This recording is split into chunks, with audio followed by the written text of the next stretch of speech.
بسم اللہ الرحمن الرحیم۔ حضرات گرامی، انسان اللہ تعالیٰ سے سب سے زیادہ جو قریب ہوتا ہے وہ سجدے کی حالت میں ہوتا ہے۔ سجدہ گویا رحمان کے قدموں میں ہوتا ہے، تو سب سے زیادہ قرب اور نزدیکی جو بندے کو ملتی ہے نماز کے سجدے میں ملتی ہے۔ اسی واسطے نماز جنازہ کے علاوہ ساری نمازوں میں 2 سجدے ایک رکعت میں ہیں، اور سجدے جتنے طویل ہوں گے، جتنے لمبے ہوں گے، اتنے ہی اس بندے کو عبادت کی لذت ملے گی۔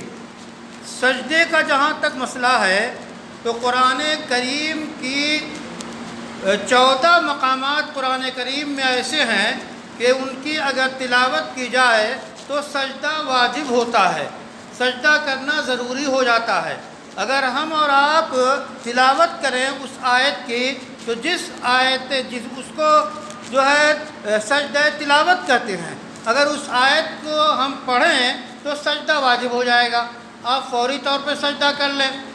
اور اگر اسی ایک آیت کو بار بار آپ پڑھتے ہیں ایک ہی جگہ بیٹھ کے، تو بعد میں ایک سجدہ کر لیں تو کافی ہوگا۔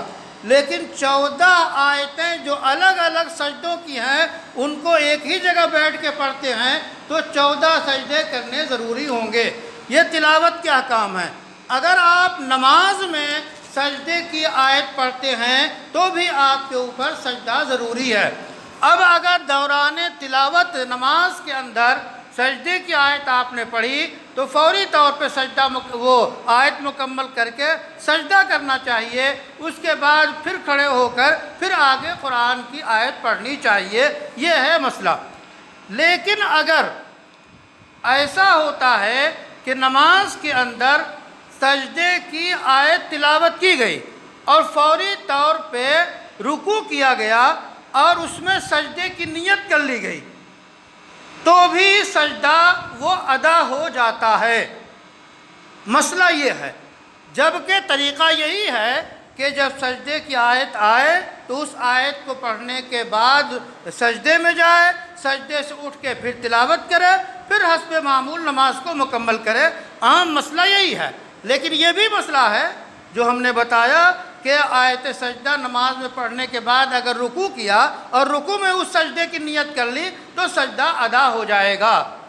کل ایسا ہی ہوا ہے، 9ویں پارے کی جو آیت سجدہ تلاوت کی گئی ہے اس میں حافظ صاحب نے رکوع میں سجدے کی نیت کر لی، اس واسطے وہ سجدہ ادا ہو گیا۔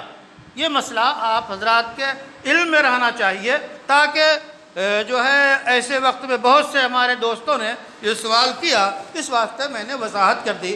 اللہ تعالیٰ سے دعا ہے کہ ہمیں خیر کی توفیق عطا فرمائے اور زیادہ سے زیادہ سجدے میں مانگنے کی توفیق عطا فرمائے۔ یہ بھی یاد رکھیے کہ تراویح کی نماز میں ثنا ختم نہیں ہوتی، تراویح کی نماز میں درود ختم نہیں ہوتا۔